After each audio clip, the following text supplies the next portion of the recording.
Bonjour à tous, bonjour à tous. Pendant cette période de crise sanitaire, nous ne pouvons plus nous réunir dans les églises. Donc je vais vous proposer avec des vidéos alimentées que on donnera chaque semaine, de quoi nous ressourcer spirituellement pour traverser cette période difficile. Donc je proposerai des méditations bibliques et puis certains jeunes de la paroisse de Saint-Marc enregistreront de chez eux de la musique, des cantiques que je mettrai aussi sur notre chaîne YouTube. Juste un mot pour cette première vidéo.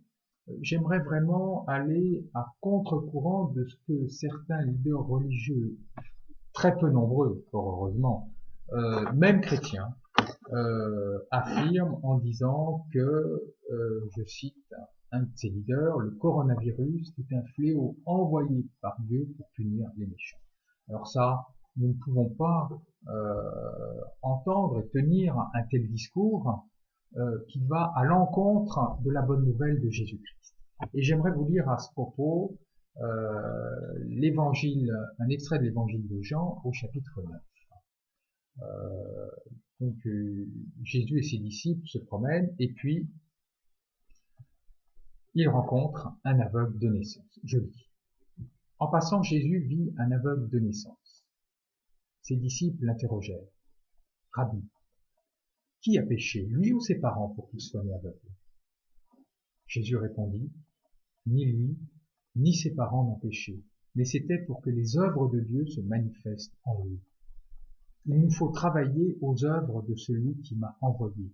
Tant qu'il fait jour, la nuit vient où personne ne pourra plus y travailler. Aussi longtemps que je suis dans le monde, je suis la lumière du monde.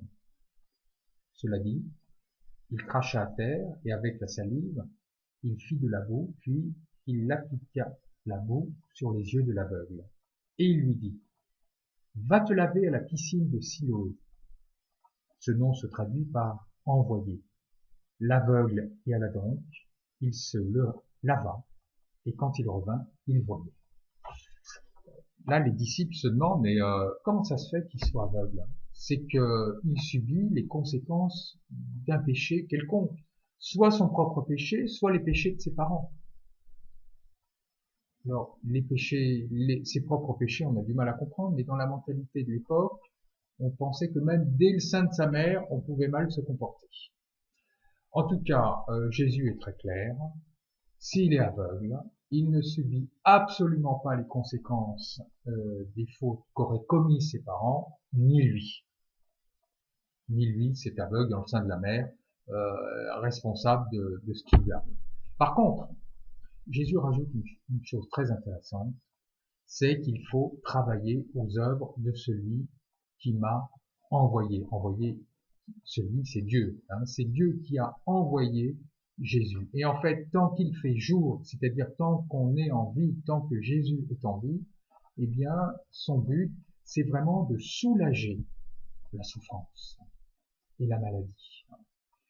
Et c'est exactement, finalement, ce message qui nous est donné. C'est tant qu'il fait jour, c'est-à-dire tant que nous sommes en vie, nous sommes vraiment invités à tout faire pour soulager la souffrance de nos proches que nous pouvons, ou de personnes que nous pouvons croiser. Soulager la souffrance.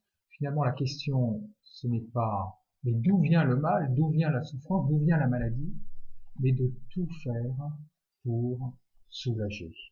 Eh bien, je souhaite vraiment que pendant cette période de crise que nous traversons, que nous travaillions, que nous puissions travailler sur nous-mêmes, grâce avec l'aide de Dieu, grâce à un travail intérieur sur nous-mêmes pour soulager notre propre souffrance et puis envers les autres aussi de tout faire pour qu'ils soient mieux.